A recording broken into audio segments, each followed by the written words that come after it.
കലികാലം അല്ലാതെ ഇതിന് എന്ത് പറയാനാണ്? അവനവൻ കുഴിക്കുന്ന കുഴിയിൽ അവനവൻ തന്നെ വീഴുമെന്ന ഒരു ചൊല്ലുണ്ട്. അത്തരമൊരു അവസ്ഥയിലേക്കാണ് ഇപ്പോൾ അമേരിക്ക പോകുന്നത്.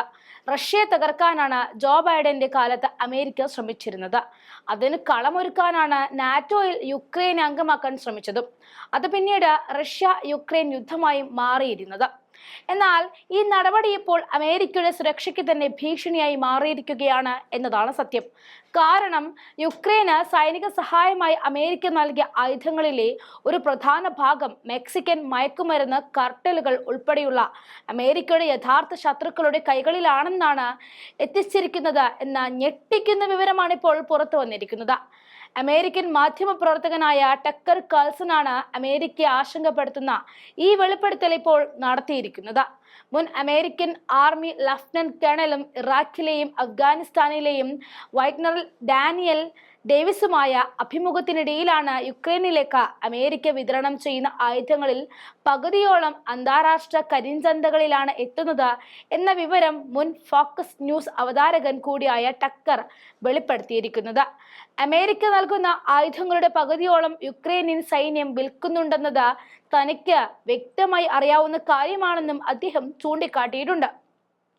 എന്നാൽ തന്റെ പ്രസ്താവനകളെ സാധൂകരിക്കുന്ന ഉറവിടങ്ങൾ വെളിപ്പെടുത്തുകയോ അതിനെ പിന്തുണയ്ക്കുന്ന പ്രത്യേക തെളിവുകൾ നൽകുകയോ ചെയ്യാൻ കാൾസൺ കൂട്ടാക്കിയിട്ടില്ല. തെളിവുകൾ ആവശ്യമെങ്കിൽ അമേരിക്കൻ രഹസ്യ അന്വേഷണ ഏജൻസിക്ക് കൈമാറാമെന്ന് കാൾസൺ വ്യക്തമാക്കിയിട്ടുണ്ട്.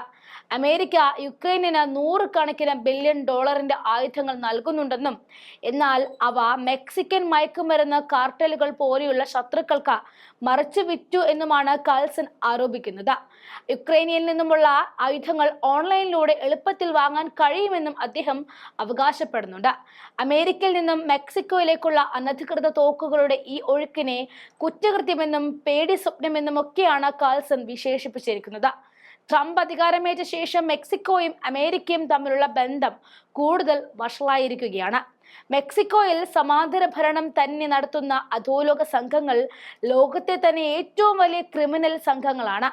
അമേരിക്ക അതിർത്തി പങ്കിടുന്ന മെക്സിക്കോയിൽ നിന്നും അതിർത്തി ലംഘിച്ച അമേരിക്കയിലേക്ക് കുടിയേറി പാർത്തവരിൽ ഈ ക്രിമിനൽ സംഘങ്ങളുമുണ്ട്. അതായത് അമേരിക്കയിൽ ഒരു ആഭ്യന്തര കലാപത്തിന് വരെ ശേഷിയുള്ള സംഘമാണിത് എന്നർത്ഥം. അവരുടെ കൈകളിൽ അമേരിക്കയുടെ ആധുനിക ആയുധങ്ങൾ എത്തി എന്ന് പറഞ്ഞാൽ വൈറ്റ് ഹൗസിലിരിക്കുന്ന പ്രസിഡന്റ് ട്രംപും ഭയക്കേണ്ടതുണ്ട്. അമേരിക്കയിൽ നിന്നും യുക്രൈന് 75 ബില്യൺ ഡോളറിൽ കൂടുതൽ സൈനിക സഹായവും മറ്റ് സഹായങ്ങളും ലഭിച്ചു എന്ന് യുക്രൈൻ പ്രസിഡന്റ് വ്ളാഡിമിർ സെലൻസ്കിയും പിന്നീട് പ്രസ്താവിക്കുകയുണ്ടായി.